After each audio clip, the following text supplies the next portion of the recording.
হিসাবে পাইছি। আমি এরকম একটা পরিবার থেকে উঠে আইসা যদি সারা বাংলাদেশে যদি কিছু মানুষ আমার পছন্দ করতে পারে, যারা তরুণ আছে তাদেরকে আপনাদেরকে আমি বলতে চাই, আরে নিজের প্রতি বিশ্বাস রাখেন। আমি যদি যে সিলেটি ছেলে ঢাকা আইসা যেখানে আমার 2 বছর লাগে গেছে যে শুদ্ধ ভাষা কিভাবে বলতে হয় এইটা শেখার জন্য, আপনারা ঝিনাইদহের মানুষ আমাদের চেয়ে তো এমনিতেই অনেক আগাই আছেন ভাষার দিক থেকে, আপনারা চাইলে পারবেন। আরে আমি আপনাদের কথা কেন বলি, শুধু সিলেট উন্নত হইলে, সিলেটের ছেলে যদি ব্যারিস্টার হয় তাইলে দেশের উন্নয়ন হবে না। দেশের উন্নয়ন সেদিন হবে যেদিন ঝিনাইদহ থেকে 10টা ব্যারিস্টার, সিলেট থেকে 20টা ব্যারিস্টার একসাথে যখন বাংলাদেশের উন্নয়নের কথা বলবে, তখনই এই বাংলাদেশ সোনার বাংলা হবে।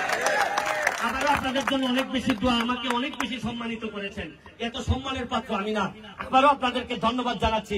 আমি অ্যাডভোকেট লিটন আহমেদের সাথে আমি ধন্যবাদ জানাচ্ছি আমাকে এখানে নিয়ে আসার জন্য। তুষারকেও জানাচ্ছি, শামীমুল্লাহকে তো আগে চিনতাম না, যুবলীগ করার কারণে তো অনেকদিন সংসার এখন করা লাগবে, অনেকদিন আমরা একসাথেই হয়তো থাকবো।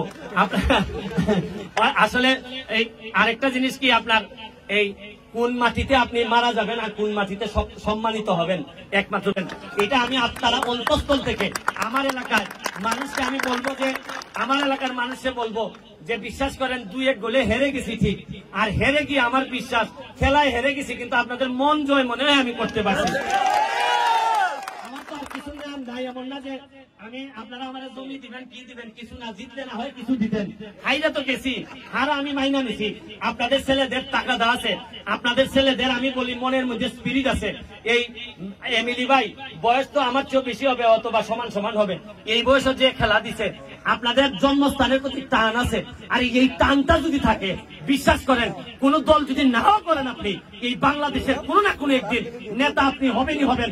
আওয়ামী লীগ যদি নাও করেন, আপনি যদি যুবলীগ নাও করেন, আপনারা একটা কথা বলে শেষ করি, আমি তো আগেই যুবলীগ করতাম না, হঠাৎ করে আমি যুবলীগের আইন সম্পাদক হয়েছি।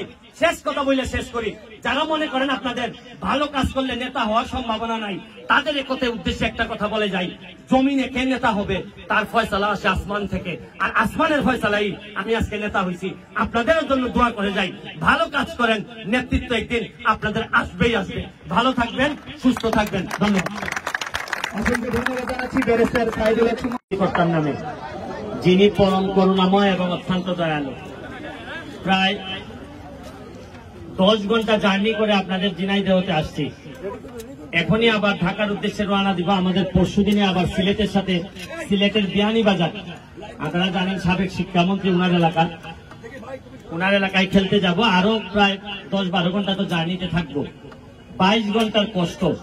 কিন্তু বিশ্বাস করেন এত কষ্ট হয়েছে এবং এত কষ্ট হবে, 2 কষ্টই কেমন জানি হালাল হয়ে গেছে আপনাদের আনন্দ দেখে।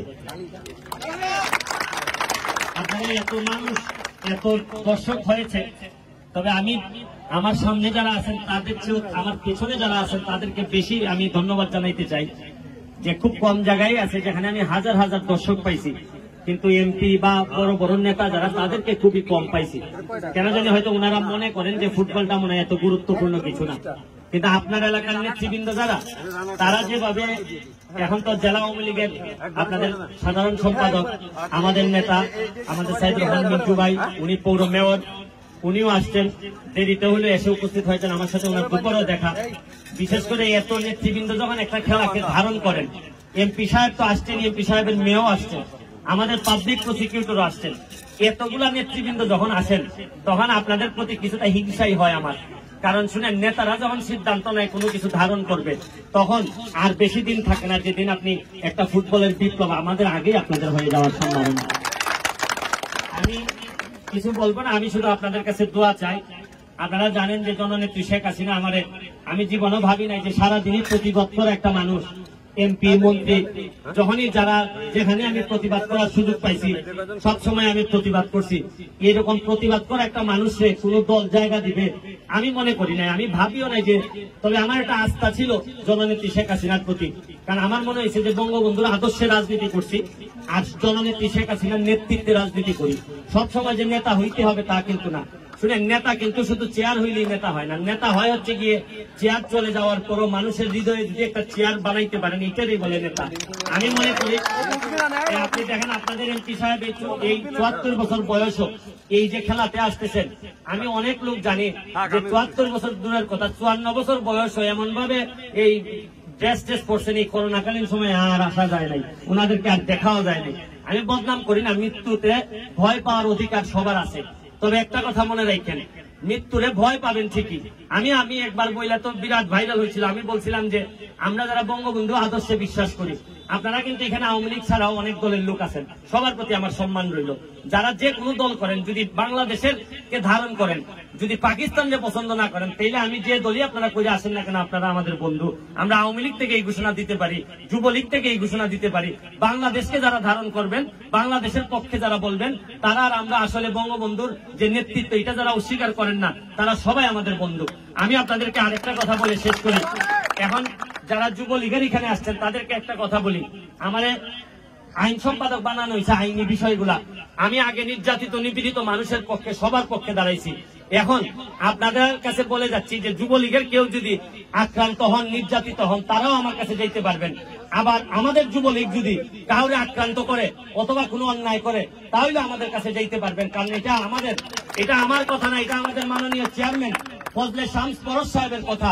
যতদিন পর্যন্ত উনি নেতৃত্বে থাকবেন, আমি বলে যাচ্ছি আপনাদেরকে, যদি কোনো অন্যায় যুবলীগ করে, এটা যদি অন্যায় মনে রাখেন, যারাই অন্যায় করবে, নির্যাতন করবে, নিপীড়ন করবে, এরা মুখে মুখে আওয়ামী লীগ বললো, এরা কোনোদিন বঙ্গবন্ধুর আদর্শের ধারক বাহক হইতে পারে।